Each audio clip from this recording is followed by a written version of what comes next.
Now we shall begin. You should answer the questions as you listen because you will not hear the recording a second time. Listen carefully and answer questions 1 to 6.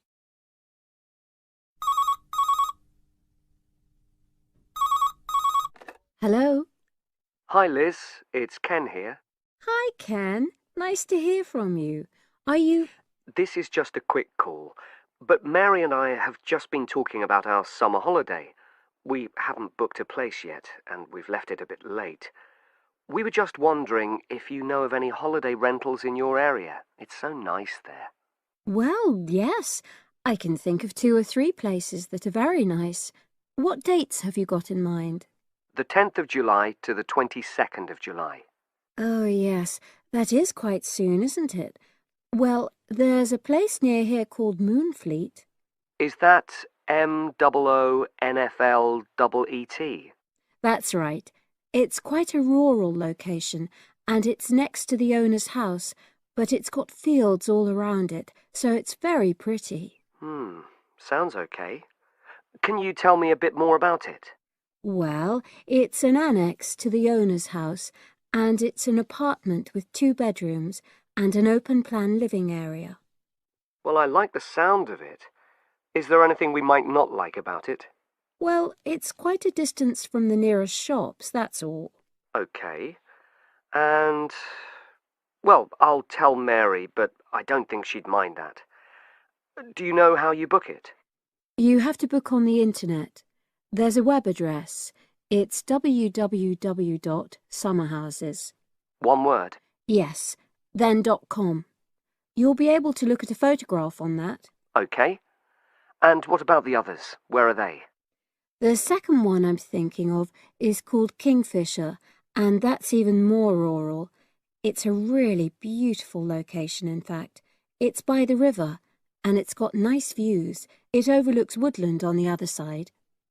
Is that an apartment? No, it's a 3-bedroomed house, and that's got a dining room as well as a separate living room and a kitchen. But I expect it's more expensive. You'll have to check the prices. It's probably a bit bigger than we need, but our nephew might be joining us. We're not sure yet. How do you book Kingfisher? You have to phone the owner directly. Shall I give you the number? I've got it here in my phone book. It's 01752 669 218. Right. Before you hear the rest of the conversation, you have some time to look at questions 7 to 10.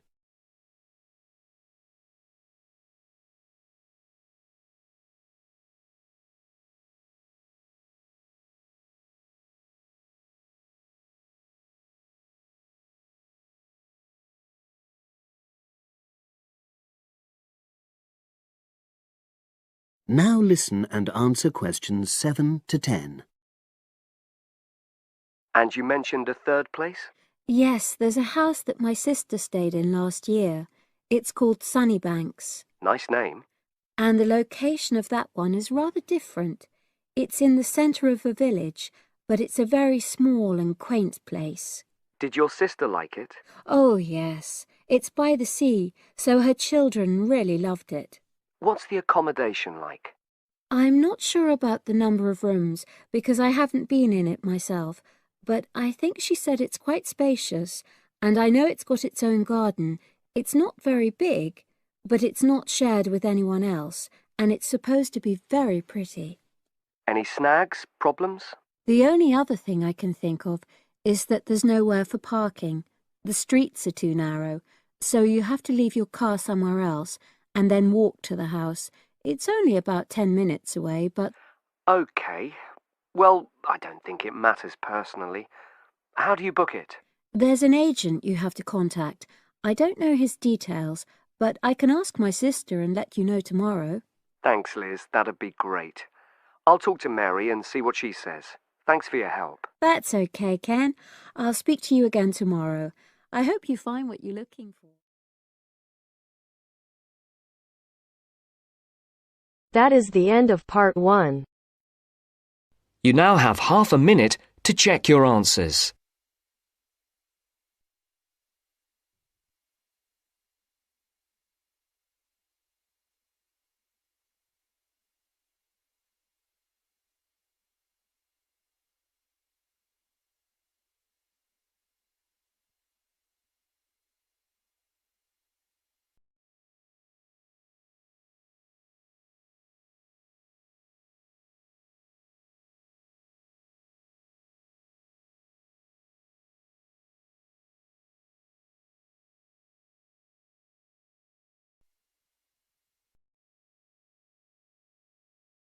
Part 2.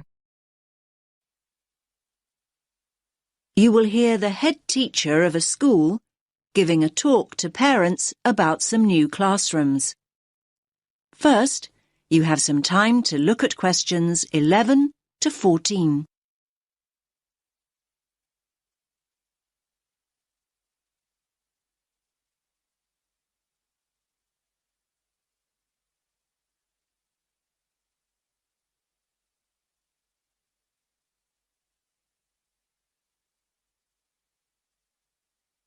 Listen carefully to the first part of the talk and answer questions 11 to 14. Good evening, everyone, and thanks for making it along. I know how busy you all are with term coming to an end. As you know, the aim of this meeting is to show you the plans we've got to add 2 new classrooms and how that will affect the playground. Now, I've heard that quite a few of you are worried that there'll be hardly any playground left, but I want to reassure you that that's not the case at all. I think there's been quite a lot of uninformed talk going on, and people have started worrying unduly. I certainly hope I can dispel any of your concerns this evening. Firstly, I have a plan of what the school should look like, which I'll project onto the screen. The school governors and the developers want to hear your feedback before making final decisions. Your feedback's very important. When I've gone through the plan with you, you can ask questions and we'll discuss those queries in detail. There'll be plenty of time to tell us what you think over the coming weeks. And once the plans are a little more developed, they'll be available online. There'll be a weekly update, and once the actual construction begins, you'll be able to check progress as it happens. Personally, I'm very happy with where we've got to. I knew we had to have the extra space, but I must admit I worried long and hard about what we might have to sacrifice for it. The developers have certainly convinced me that we've made the right decision. You now have some time to look at questions 15 to 20.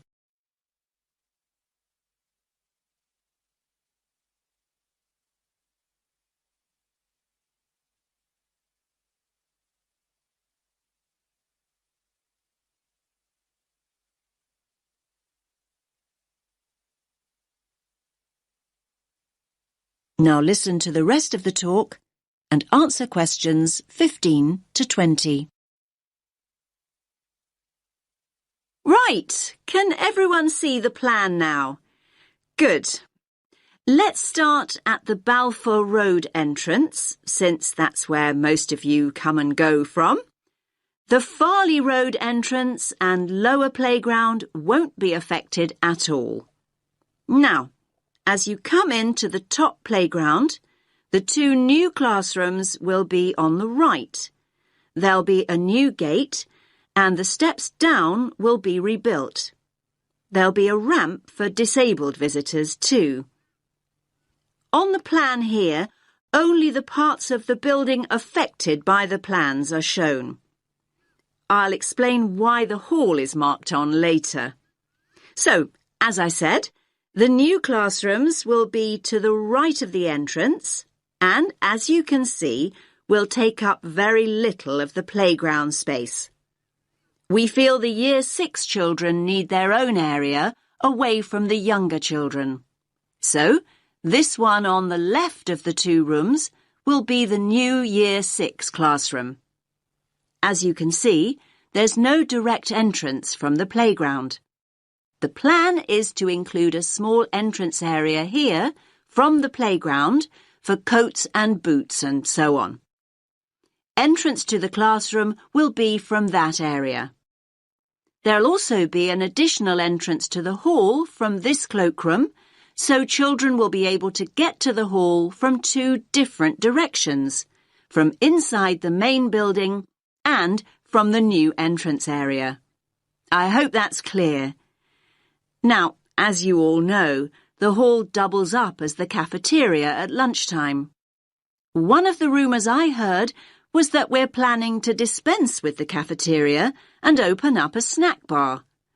I can categorically state that replacing healthy school meals with a snack bar is not remotely in our thoughts. The other new classroom, that's the one with the playground entrance here, is going to be an exciting new venture for us. That's because its principal use will be for the preschool and after-school clubs. More and more parents want that facility outside school hours, and we need a dedicated space to run these activities. I think there were also worries about the nursery school, though I'm not really sure why, to be honest with you. I can tell you now that the whole area on the other side of the main school building will be totally unaffected. The nursery will continue operating as it does now. There will be a couple of smaller constructions, modernisation work really, down here on the other side of the top playground. Cycling into school is getting more and more popular, so we're replacing the old bike sheds with a brand new bicycle bay. There'll be space for 60 bikes. The children's toilets will also be modernised, and the children will be able to enter them from inside the school building rather than from the playground as they do now. There'll be brand new staff toilets in that part of the building too, I'm pleased to say. So, I hope that's at least started to allay a few fears. Take a few minutes to look at the plan that I'll get out of the way. Then I'll answer a few questions if you have any. Does that make sense to you?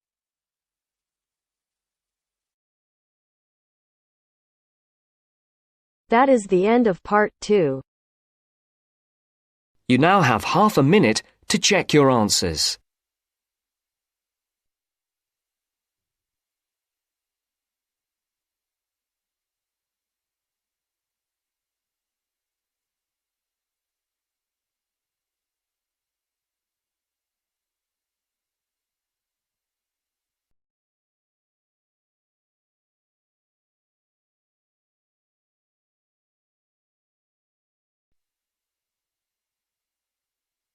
Now turns to part 3.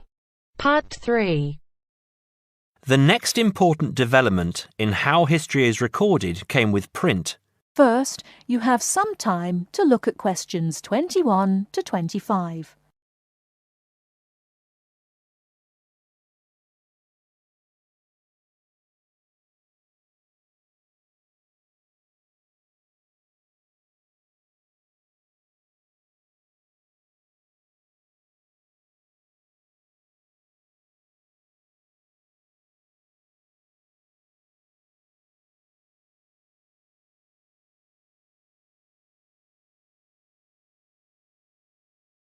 Now, listen carefully and answer questions 21 to 25. The next important development in how history is recorded came with print. In the 8th century, the Chinese invented paper and woodblock printing. Remember that up to this time, very few people could read and write, and so only a very small number of people could understand written history. Suddenly, many books appeared, and many more people learnt to read. In the 14th century, the first printing press was invented in Germany.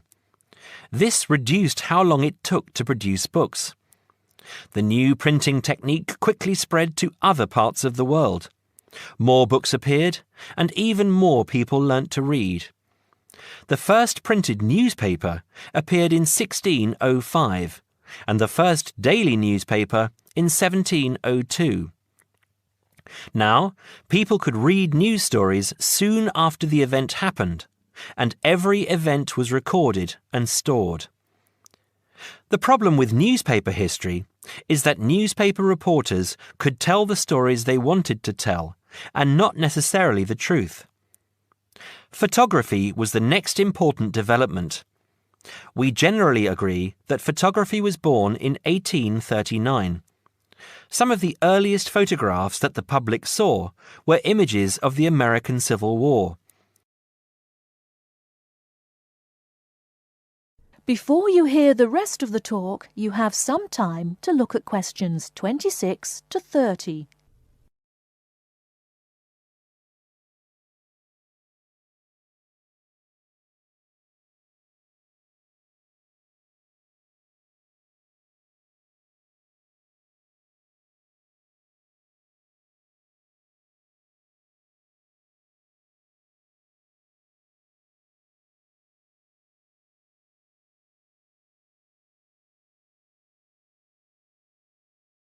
Now listen and answer questions 26 to 30.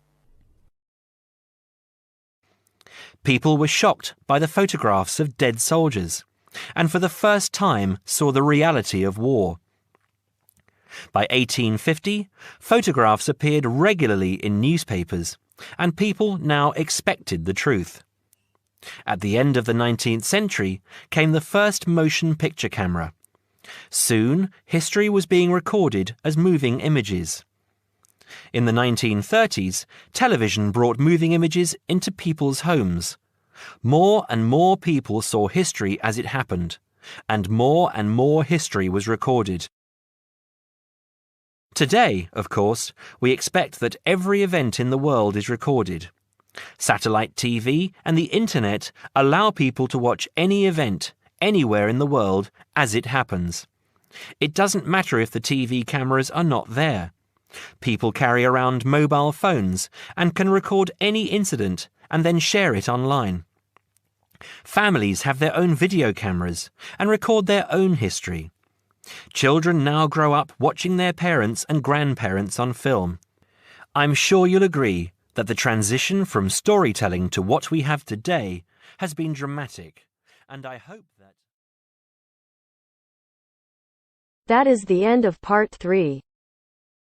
You now have half a minute to check your answers.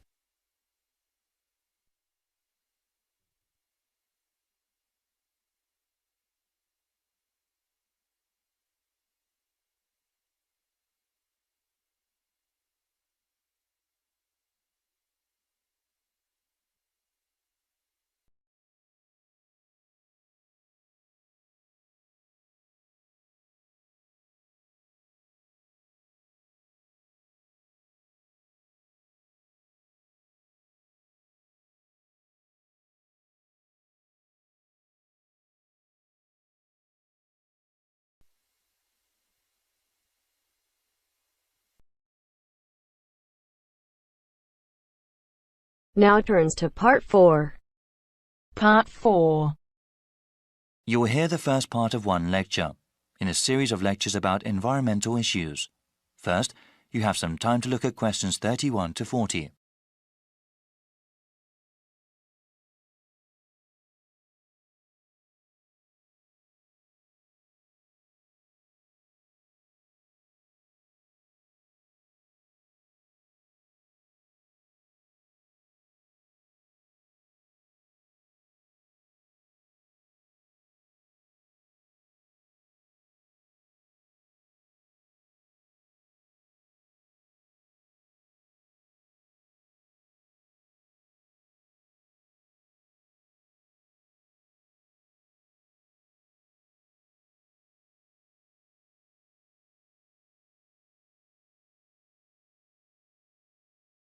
Now listen carefully and answer questions 31 to 40.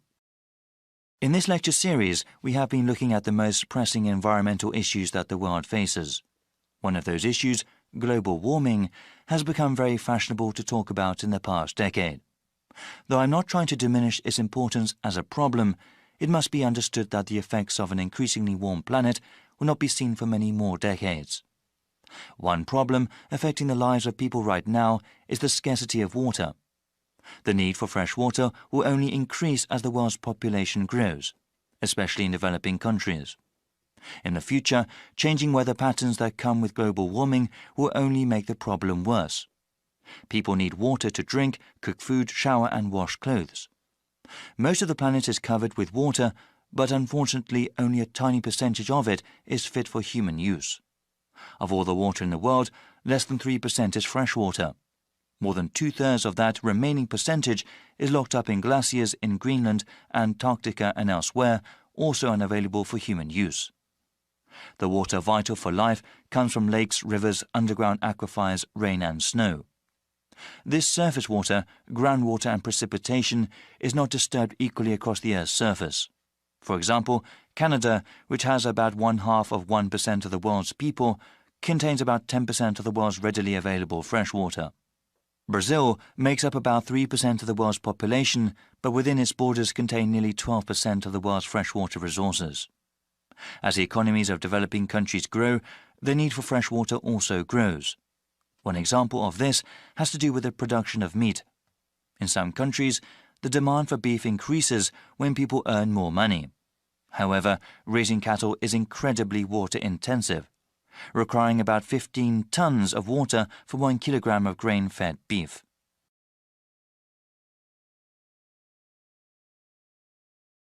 The scarcity of water has a direct impact on human life. When people are forced to walk many kilometers to the nearest source of fresh water, it may take hours away from their day. This, in turn, takes time away from school or from other productive work that helps the general economy. A number of solutions have been proposed to deal with the scarcity of water. Some of them are technological, like the construction of desalination plants. These plants convert brackish salty seawater into water fit for human use. They are very expensive to operate and maintain, though, and cannot meet the world's growing demand for water. Other kinds of solutions involve only a little technology or involve modifying individual people's habits. In a rural part of India, a village facing water shortage started collecting rainwater. A simple system allowed them to save water that fell over a large area and use it during dry periods. In the suburbs that surround the cities of developed countries, house owners are using xeriscaping techniques. The main purpose of xeriscaping, unlike traditional landscaping, is not to use supplemental irrigation. This requires the use of plants, shrubs and trees that are appropriate for the climate. In dry areas, this means planting ones that use less water. In the future, many countries will need to use a variety of these techniques in order to provide enough water for their citizens. Water security will be of utmost importance to those governments, especially in areas that are politically unstable.